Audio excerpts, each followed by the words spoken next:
Josh, I first saw you on YouTube, I think it was. You were giving a talk using my books and saying, let me tell you about Mormonism. And I listened and you were very articulate and reached out to find you. It was hard to find you at first.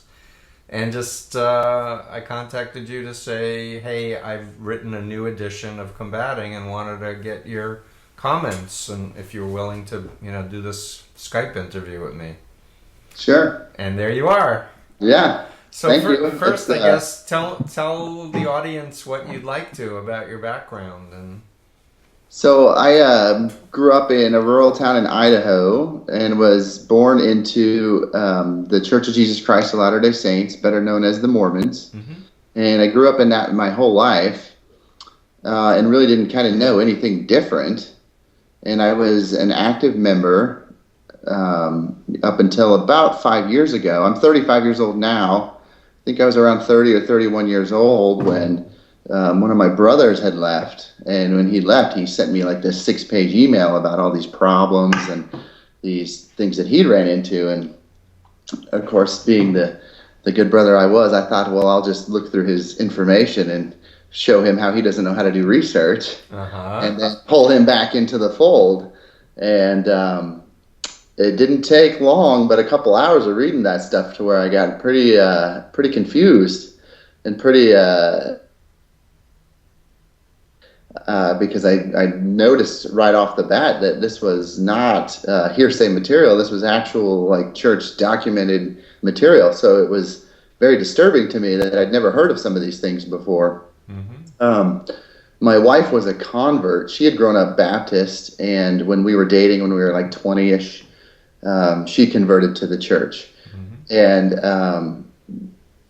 And she quickly, it didn't take her but 20 minutes of reading some of the stuff about polygamy and Joseph Smith's wives, and she was like, I'm out, Mm-hmm. And of course I was terrified. This is all I've ever known. The church is very big on teaching us that if you do everything right, you have this eternal family, and if you screw up, you will lose that eternal family. Right. So immediately, I was sick. Because she was like, "I'm done. We're not raising our kids in this," and it's all I'd ever known. And I to this day, I still thank her though, because she was so strong-willed that I needed somebody like that at the time of my life. But it was very terrifying for me, and over the next couple of weeks, we had decided maybe we would try to fake it and just kind of fizzle out. But we went to church the next week, and one of our friends was leaving on a mission, and we were just sick. We got up halfway through what they do, what's called a mission farewell, and they were just, doing their testimonies and all this stuff, and we couldn't take it. We got up halfway through and left, and then sent an email to the bishop that said, "We're not coming back. We're done." Mm. It was a very hard time for me in my life. Everything was, crashing in, and there was a lot of distress and things. And the way I found you is that same brother. My brother Jared, he sent me this email and said, "You got to see this guy. Mm. He goes over psychology and how people can manipulate the way you think and make you believe whatever you want to believe." And so I stumbled across one. I think your video, it might have been from 2007 maybe. You were doing a talk where you were going through kind of your process of what happened to you, and then your process of helping people to kind of snap out of it. Yeah, I've done a lot of videos that are free up on my site, my YouTube, whatever. Yeah. So was it your older brother who first sent you this stuff? Because then it makes more sense as a therapist. You look up to your older brother. Sure. I'm sure he was smart. You're a medical doctor, so I'm sure he's a brain too.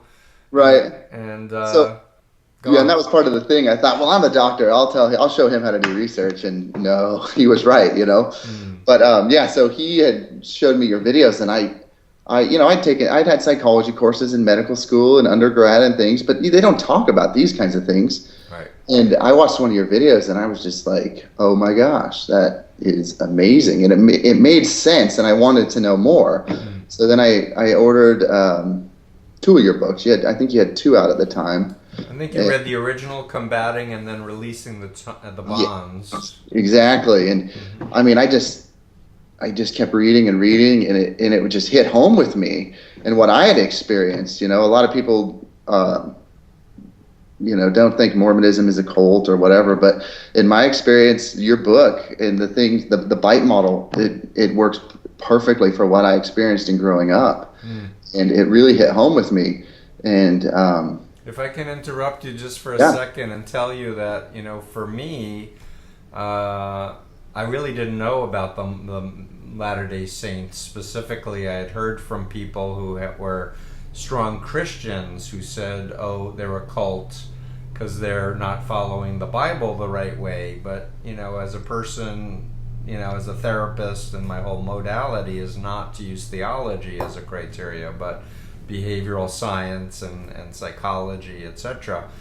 And I had been asked to help people get out of the fundamentalist Latter-day Saints cult of Warren Jeffs, and actually was asked to be on Dr. Phil, who helped these two 15-year-olds who had run away. I'm a little embarrassed to say that I was on Dr. Phil, but That's right. it was an education. And then the Attorney Generals of Utah and Arizona asked me to come out and participate in a training about that group, and I met former members of that group, so I really started getting immersed. And then I read John Krakauer's book, Under the Banner of Heaven. That was educating me not just about FLDS, but what was Joseph Smith really about, and the whole history. And then I got a call from Sue Emmett of the Ex-Mormon Foundation, and she said, we'd like to invite you to Salt Lake City to speak at our annual conference. And I said, why? And she said, well, we want you to talk about the bite model.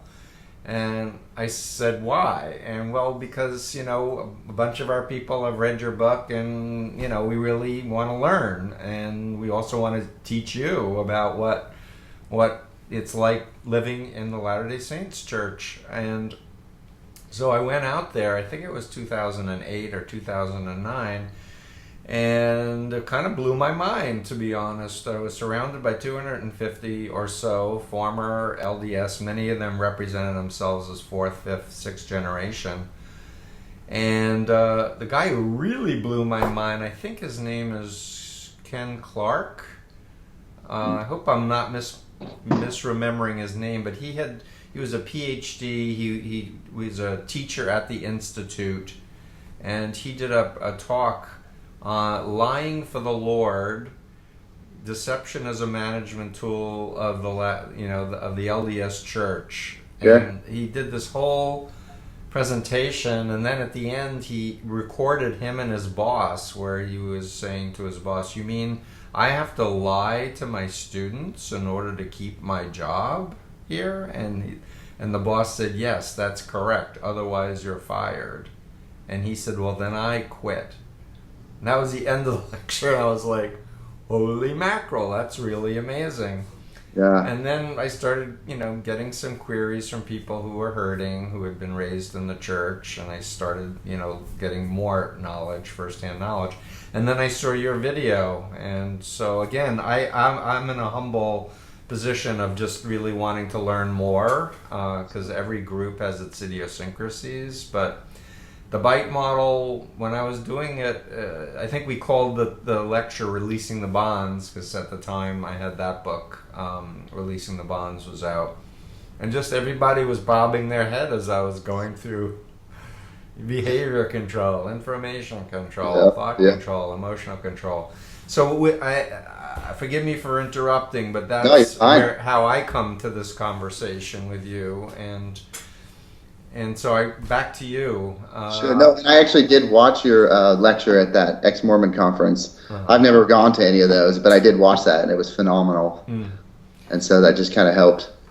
Yeah, so I didn't know that your wife had converted into the church, and that helps. Also, I didn't know about your older brother either, being the impetus for you. That also makes a lot of sense. But how did the rest of your family react? Are you in? Well, my family's pretty broken. We had the typical on the outside try to look like you're a wonderful, awesome family, but in the inside there was a lot of problems, and so. As far as there's really no active members of the kids left. So there's 7 kids, And one kind of is, and the rest, the only people that have ever like resigned is me and my older brother. We felt like that was something we wanted to do to show our independence and to get into, make Have some ourselves. integrity about. Exactly. Mhm. And so, since I believe my sister has pretty much left. My other sister, she was gone a long time ago. She'll still stand up for it, but she knows nothing about it. And that, my parents, though, on the other hand, it didn't go so well. Mm. And so, I maybe talk to my dad twice a year. In fact, um, like a lot of people do, once you kind of snap out of it, then you feel like all your friends are left back in this concentration camp, and you've got to go save them. So I had countless conversations through Facebook and go into people's homes, and I actually helped about 20, 25 people leave Mm. when I left. But my father was like basically monitoring everything I was doing on Facebook and stuff, and he actually tried reaching out to the church, to their media department, and tried to get me in trouble for like copyright infringement and things because I was using quotes and church material, and he was basically sending these secret emails that I was this big apostate trying to undercut the church and that they needed to do something to stop me. And then what was interesting, when we caught him, he lied to the rest of the family about it. Oh. And then finally admitted to it. And so like everybody realizes, wait a minute, he's not this honest guy that he always portrays. And Yeah, but I think he probably is an honest guy, and his indoctrination was, kicking in, and he was, working off of phobias of wanting to stay connected in eternity and all these other concepts of phobias.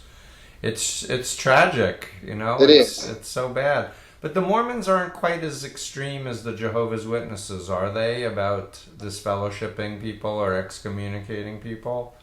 If they raise questions or doubts, are they? I'm probably biased to say yes, but I'm not too familiar with Jehovah Witnesses. I run into them occasionally as patients and things, but we never we never talk about theology type situations. But um, you know, But pretty much for anything, including like sending a birthday card, you could be disfellowshipped, which means yeah, then I would your say whole no. The Mormons are family not can't bad. talk to you, your own children can't talk to you. Yeah, It's then such no. I would say a weapon of control and fear and social isolation that's devastating. But I have heard from some people who said that they were excommunicated, but maybe it was because they were gay, or maybe could have been. because. There's various things. They tried to excommunicate me when I left. This was actually an interesting story. So we wrote our letters of resignation, but the stake president was mad at me because I was talking to all these people and getting other people to leave too. And so he called me up and said, "Hey, we're going to excommunicate you unless you promise not to talk to anybody ever again." And so of course, I was still in this fear of, hey, this is an authoritarian figure. I have to listen to him. And I was like, well, look, I just want out. I don't care anymore. Just, whatever. I'll keep my mouth shut, basically. He's trying to blackmail me. And I get off the phone, and my wife's like, what did he say to you? And so I told her. She gets on the phone, and she's like, you can't do that. She's like, we will sue you. You need to talk to your boys in Salt Lake City because we are out. The moment we wrote that letter, we are out. You can do nothing to us. And if you excommunicate us, then you will be sued. And so then 5 minutes later, he called back and said, you're right, we'll process everything. So I love that I had somebody like that to help teach me to get the confidence back in myself, which that's really hard when you grow up in a system where you're told, what to do and what to think, and you cannot step up and talk back. Right. Well, I mean, it makes a lot more sense in hearing the story about your wife, because she was raised in a strong Christian orientation if she was Southern Baptist, but it was Southern Baptists actually came out in support of combating cult mind control when it came Sure. out. They wrote a review, and even though they believe in a literalist interpretation of the Bible, which I personally don't, but they could see clearly the key issue is believing in a God that wants us to have free will. And Sure. that they, however you understand God, Adam and Eve weren't mind controlled or made into Right. slaves to be obedient. And so, you are lucky to have someone who, had that strength of character, but also that independent identity that wasn't so invested in growing up in the system. Yeah, and that's what I struggled with too when I left because, and I think you mentioned this in your new book, how, you didn't really talk about, well, what about the people who grew up in these things and don't have that second identity, their true identity to fall back to? But you do show how actually we do. We just don't realize we do, that Right. we have this constant fight between our two identities, who we really are and who we're supposed to be. And so that's helped me a lot because at first it was easy for her to snap back into her old reality and independence, but for me I was lost. I was reaching and grabbing for anything. Right. And trying to find, I mean, I'm lucky I didn't fall into another controversial group. Well, a lot of people because do, unfortunately, because Right. unless they have the intellectual understanding, they are really vulnerable emotionally to the next group of people who are confident and friendly and Sure. and going out of the way to help. Sure. And really, I just did a talk. I don't know if you're aware of it. It's on my website and my YouTube on my approach to helping people who were born into groups and actually talking about the authentic Oh, I haven't seen that. identity. Yeah, I think you'll enjoy it. It's basically, as my work evolves after, well, it's 39 years now. There's so many people coming out of groups now, or even the groups where people went in, where I went in, now their children are leaving and needing help, and they say the same thing. I don't know who I am, I don't know what to believe. And we just have to encourage them to be in their body, to be in the here and now, and to, in a sense, make conscious decisions about who they want to be and what resonates with their authentic self. Because some people are artists and some people are, teachers, and some people want to be parents. But there are so many clues if one learns about one's beingness. And therapy helps a lot too. And also just using your imagination to identify healthy parenting strategies. Like, what would life have been like for me if I had been in a quote normal family? Mm-hmm. And kind of for Jehovah's Witnesses or for ex-Jehovah's Witnesses, it's like, what would have been like if I could have had birthday parties? What would have been like if I could have done sports? What would have been like if I wasn't shown all those videos about Armageddon that scared me, that the world was coming to an end, and etc. And what would it be like if I was in an environment that valued women as equals? Is another big one for my clients, or gays. What would it have been like if I had been validated in my true beingness? And what's amazing, and I'm sure you know this as a doctor, is all the research is showing we have so much neurogenesis and plasticity. Our brains are capable of such amazing feats of learning and evolving that you don't need to spend 30 years to make up a 30-year gap, if you will, of being born in a group. And also with the internet, you're not alone anymore. There's so many people that you can talk with virtually and also meet in person, who can say, listen, it's going to get better. Yeah. It's confusing now. I get it. Breathe, exercise, sleep. Step by step, things are going to get clearer. But just be true to yourself. Know that, you want to have integrity. You want to have honesty. You want to have accountability. And so what'd you think of the new book, if I can put you on the spot? Oh, I thought it was fantastic. I liked how you had put in, of course, the LDS group, but I had never thought about like people in the sex industry and the drug industry and things like that you'd added in that were good. And then in my practice, trafficking. So there's labor trafficking and sex trafficking, and I actually included the story of Rachel Thomas, who was recruited as an Emory College undergraduate by a pimp, basically, who lured her by saying you can be a model, and then started beating her and threatening her. Yes, yes. And exploiting her. Yeah, that's a huge. And then ISIS and the terrorist groups is another thing I added in. So in my practice, I get a lot of refugee patients. We have a big population here where I'm at, and they come from Iraq and Afghanistan and all these, and they people that have been tortured, and so I've actually started to try to use some of your stuff to try to work with these people. But of course, it's really hard. But I just don't think there's enough people in your guys' field in psychology that are aware of this kind of damage that's being done to people, and how you can help them in a different way. Yeah, it's changing fast, because basically people like yourselves are learning and then getting PhDs and whatever. It's changing radically quickly in a good way. Yeah. It's difficult because they come here and then the psychiatrist will just throw them on a bunch of like antipsychotics and all these medications, but nobody's really working with them on the underlying issues and the trauma and the violence that's been done to them. And so, I'm hoping to learn more about that. I think you had mentioned to me that you were working on a course for family physicians and doctors in general, which I hope you'll get done and I'll be able to do. I honestly am talking with someone about an online course, but I have so many projects and I don't have the resources. I need someone who writes curriculums to sit with me and take my books apart and chunk it into pieces, but it'll get done. It'll definitely get done. The thing about torture victims in particular and refugees is, a big piece of for anyone coming out of an environment where they were raised is the socialization piece, like, how to fit into society now. And a lot of people coming out don't know how to act. They don't know common life events that everyone assumes, and so there's a whole really needing in small steps socialization piece. The other thing to know is whether or not they're safe.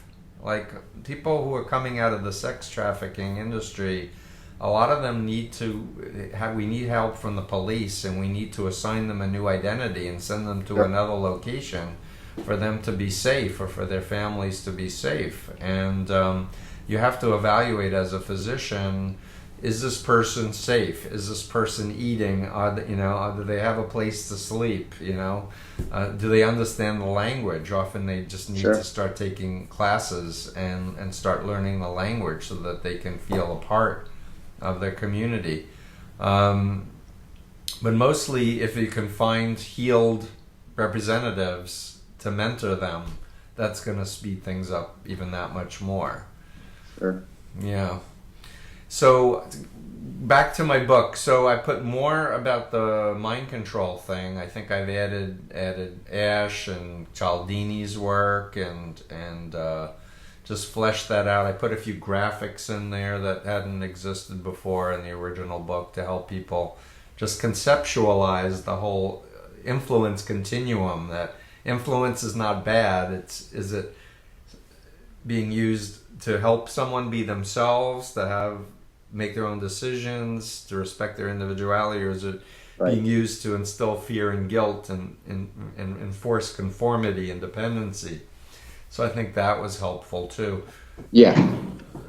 I did. I have to admit, though, your book always brings back a lot of bad memories for me. It gives me still occasional nightmares and things. I'll have bad dreams just because it stimulates my subconscious in thinking about a lot of these old things, So it did bring up a lot of old, phobias and fears and just odd feelings for me, which I still have to struggle through, of course. So for me, that's the symptom says, hey, I got a little more healing to do. And the best thing is to acknowledge your conscious mind needs to acknowledge my unconscious is letting me know I still have some fears. And then, piece by piece, whatever the episode is, you want to identify it and kind of think, if I knew then what I know now, when that incident happened and when I was in the group, for example, how would I have wanted it to be different? Or if I could use my fantasies, how could I imagine not being told to do X, Y, or Z, or doing said behavior that I didn't want to do, or whatever. But I see nightmares in a very positive light because they're telling you, yo, we're not finished, pay attention.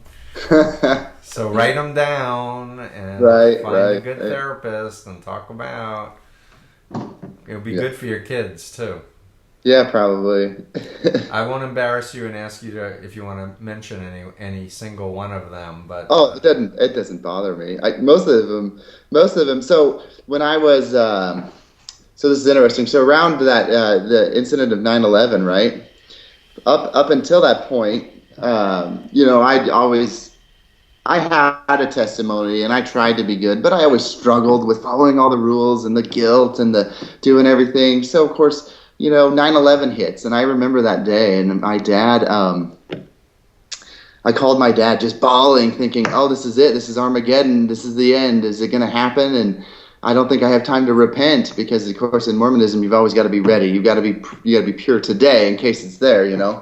And so I remember calling and bawling, and he was like, "No, I think you still have time." And this was right before I had gotten married, so I wasn't married yet. And so what I ended up for a repentance process, I had to go into a what they call a court of love, which, whether it's really a court of love, I don't know. But I had to go in front of about 12 men and spill my guts, every last thing that I'd ever done. oh, so you had to confess to a group, in Oh, other words. yeah, and it was horrifying. And it wasn't enough to just say, hey, I broke the law of chastity. They wanted to know, what is every little detail? What did you do? How many people? Blah, blah, blah, and it was humiliating, absolutely humiliating. And so I ended up getting disfellowship for a year after that, where you're not allowed to pray or speak in church. You basically just go every week. You can't take the sacrament. And then I had finished my repentance process and then was basically readmitted into the fold and had all my privileges back again. And from then on, for the next 8 years, I flew straight, and did everything I was supposed to, but I still struggled. So most of my reoccurring nightmares goes back to some kind of court hearing where I have all these elders asking me questions and drilling me and threatening me to excommunicate me and to ruin me for eternity. And so, because I think if I could go back and do that again, I would probably just, basically tell them, this is kind of crazy, guys. I think I'm out, Well, you probably wouldn't have gone in, or you would have gone in with my books in front of you and Yeah, wanted if I to. could go now, it would be a whole different, I'd be like, yes, let's talk. Give me all 12 of you, let's sit down and have a conversation and be Well, able to that's keep the my healing. Do an exercise tonight, and Yeah, give yourself a half an hour before you go to sleep and fantasize. If you yeah, could teleport back in time, yeah. knowing what you know now, how you would have wanted to do that differently, Right, and right. And I've you'll tried. exit the part of you that got crushed, that got broken by that process, that got embarrassed. You'll Sure, rescue that younger part of you, so sure. he won't need to go through that. It'll One be very one thing good. that helped me too. So about like 3 or 4 months after I was out, the bishop called me up saying that same stake president wanted to meet with me again, but I was already out, and it was the first time I ever told somebody in the church no. And I told him, no, I'm not going to do that. And there was this 30-second pause on the phone, and he was like, I think he's thinking, no one's ever told me no before. What's going on? And I'm like, yeah, no. And then he's like, well, my door's always open if you ever need anything. And I go, yeah, mine is too, if you ever want to talk. So Right. that was an empowering feeling to be able to tell some authoritarian figure over you no, and then of course nothing happens. You realize they can't do anything to me. This was ridiculous all Right. along. But it was that child in you that was trained to look up, as representatives of God, and all this Exactly. authority. And as an adult, to be, you need to remember you have this child in you that still was trained that way, and so the Right. child, in a sense, needs to be reparented. You're probably Exactly. doing it through you're raising your children the way you're raising them now. You're probably doing a healing process on yourself Sure. internally as you're, not imposing stuff on your kids or Right. asking them to think about it and how would they want to see, making this decision or that decision and Right. such. And that's kind of what we're doing as far as parenting. We aren't pushing anything on them. We're just telling them this is what some people think, this is what other people think. But when you're older, you're going to look at everything and you're going to make up your own decision. And so I think that's kind of And the I'd best. also encourage you to tell them what you think right now. Of course, Just sure, yeah. frame it as, life's a journey and I'm open to, growing and changing my mind. But right now, here's how I see it Right. and And why. that's one big thing I learned was through all my research and everything is being willing to always admit I could be wrong and say, well, let me look at all the information.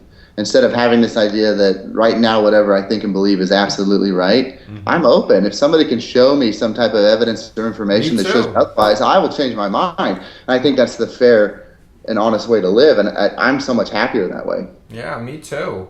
And I can't tell you how many UFO cult members have tried to recruit me into their respective groups. And I say to them, intellectually, I want, and emotionally, I want to believe there's intelligent life in outer space. But so far, any of these organizations have not done it for me, or I Right. don't want to accept any of the premises. There Right. was this one group, I swear, I'll never forget it. They were channeling some alien being, and they were all, in this room going,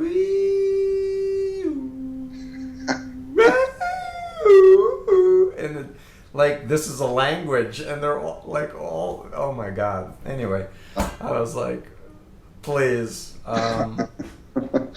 let's talk. Let's But talk it's about amazing mind because control. the research you've done and shows how people can do this and not even realize how weird it is. You know, Well, like because even people can have experiences and their imagination can fill in the blanks from where the agent of influence is giving the narrative. Whether exactly, it's yeah. like Scientology and the Xenu story of 75 million years ago. I don't know if you know No, I'm not familiar with that. the Other than the Scientology story of the reason we're all messed up, Josh. Ready? Drum roll. It's because this galactic dictator 75 million years ago flew millions of beings to the planet Tigiak, now known as Earth, put them in volcanoes, detonated hydrogen bombs, and all these decorporealized beings are attached invisibly to our bodies. And only through Scientology can you liberate yourself and recover your own divine self. hmm, that sounds very interesting. And it's a secret. You're not allowed to know that until you paid about $500,000. Yeah, I did read that in your book. I And saw then they that. tell you that. Yeah, And please, give me a break. right, right, This guy was a science fiction writer. right. Anyway, I can't believe it. We've been talking for almost a half an hour. I want to, just ask you to take a moment and if someone's a member of the LDS Church or someone is a former member, if someone's thinking of joining, are there any words that you want to share or thoughts that you want to give? Or I could probably talk for an hour about that, we but can we can do another one another day. We can do this again. I'm always willing to help. Yeah. Honestly, the best thing I can tell anybody is to look at all the information. When I grew up, I did not get all the information. I remember going to Mormon events, and people would be outside handing out pamphlets, and people would say, "Oh, that's anti-Mormon material. That's anti-Mormon material." And they wouldn't let us look at it, and I'm growing up wondering, well, what do they got? What do they got? What are you hiding? Is there something hiding? And now I get a hold of that information, and it's actually not anti-Mormon material. It's about Joseph Smith's wives. He married a 14-year-old girl. He married other men's wives. This is all facts admitted by the church, but yet is deemed anti-Mormon, and I'm not allowed to have this information. So my advice to anybody in any group is anytime somebody tells you not to read something or look at something, you should look at it and you should read Exactly. it. Because it's like in medicine. If I have a drug rep come to me and say, "Hey, here's this new drug. It is a wonderful drug. It does this, it does that, it has minimal side effects. You should use it over all other drugs." And I just listen to them, well then I'm not doing a very good job of being a physician, because I need to know, well, what are the bad things about this drug? What are the drug interactions? What are the potential problems? Has this really been studied long enough?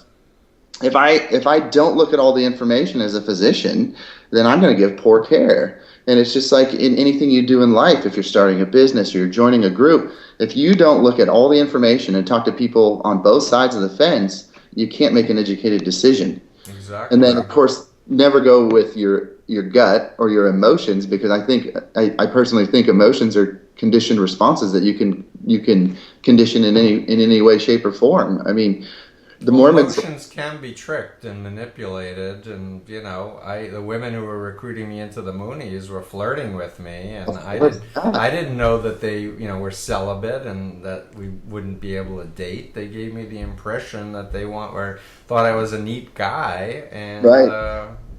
but. That's why we want to have a healthy balance between our analytic mind and our intuitive mind and our emotions and our heart and our gut, Right. and we want to surround ourselves with people who love us and care about us, who only want the best for us, that don't want to control us or make us think a certain way. They want us to think for ourselves and do Right. what's right for us.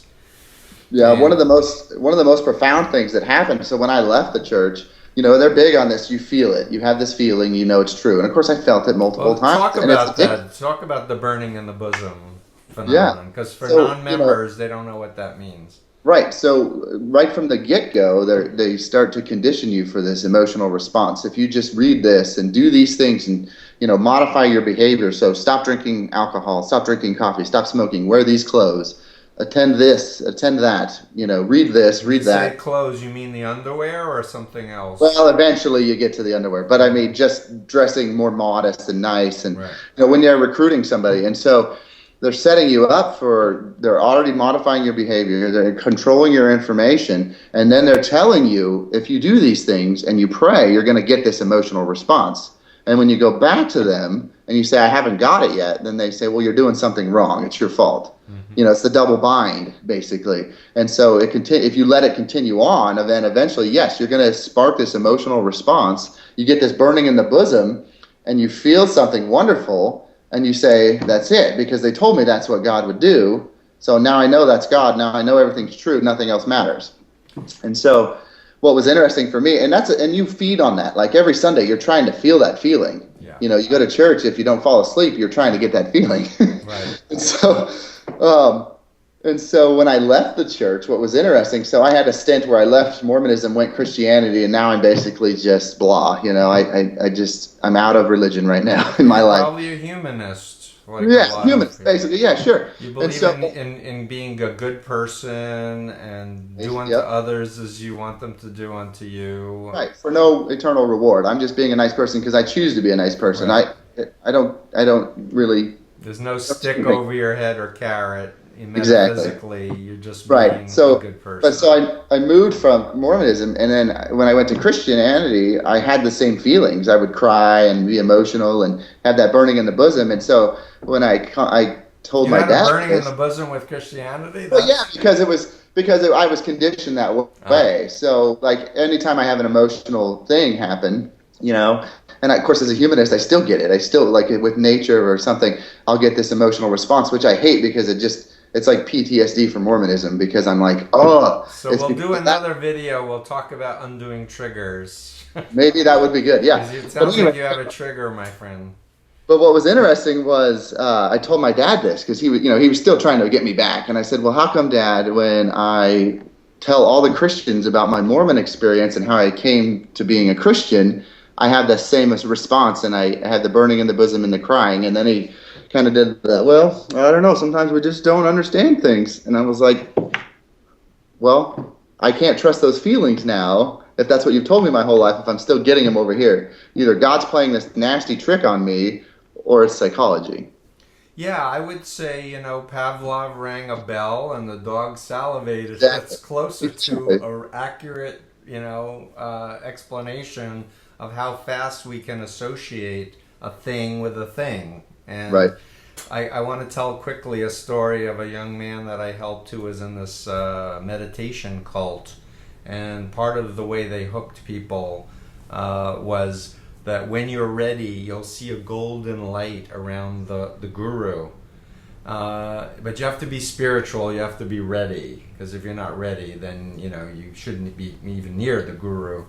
But you're playing the tape over and over and over to meditate, and the suggestion is being put in your head. And I said to him, so, tell me what made you decide to commit your life to this group? He said, oh, it was the golden light.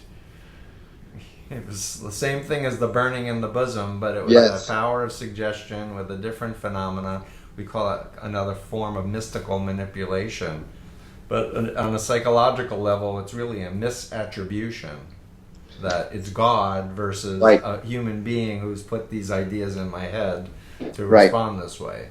I saw that in your video. In fact, that was the first video I watched of you, and you didn't finish your story because what did you do next to the gentleman? Story, yeah.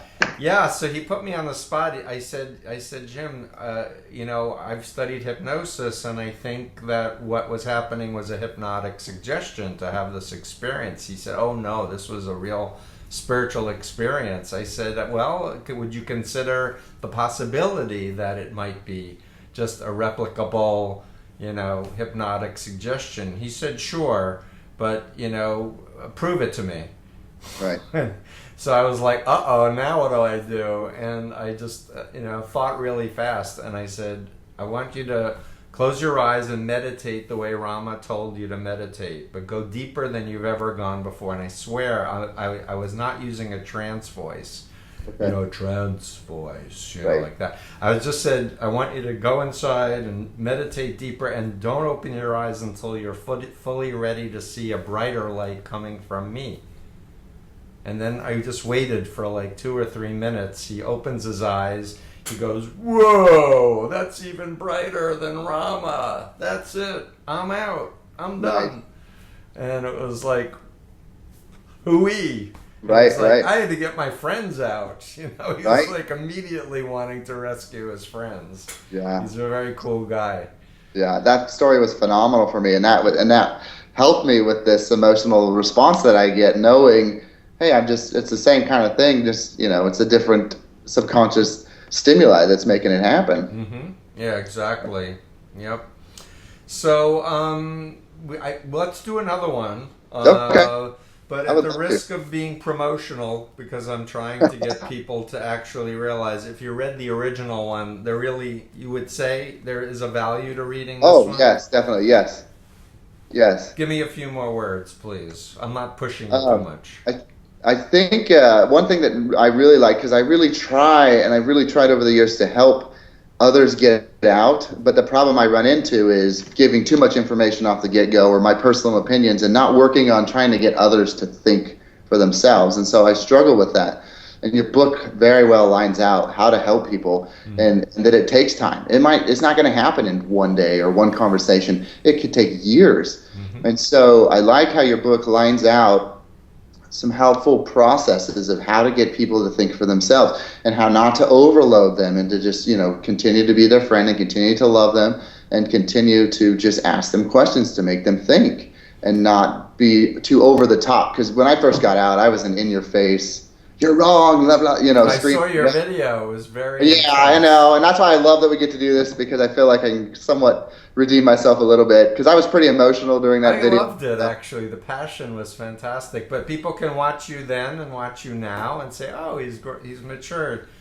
But I just want to comment that one of the big patterns that I found to be so helpful is not like going after the group itself with the person, not going after the leader itself right off, but talking about other groups and asking them to look at videos and ask them what they think of it, and do they think that those people are under mind control, people who followed Heaven's Gate or David Koresh or Jim Jones or any number of other cults. And now with the internet, there's so many great videos that are out. Like, I don't know if you watched, Gregorio Smith did one called The Truth Be Told, about growing up in the Jehovah's Witnesses. No, I haven't. I'd like to. So it has these people who were raised in the JWs talking about what it was like to be a child in the Witnesses.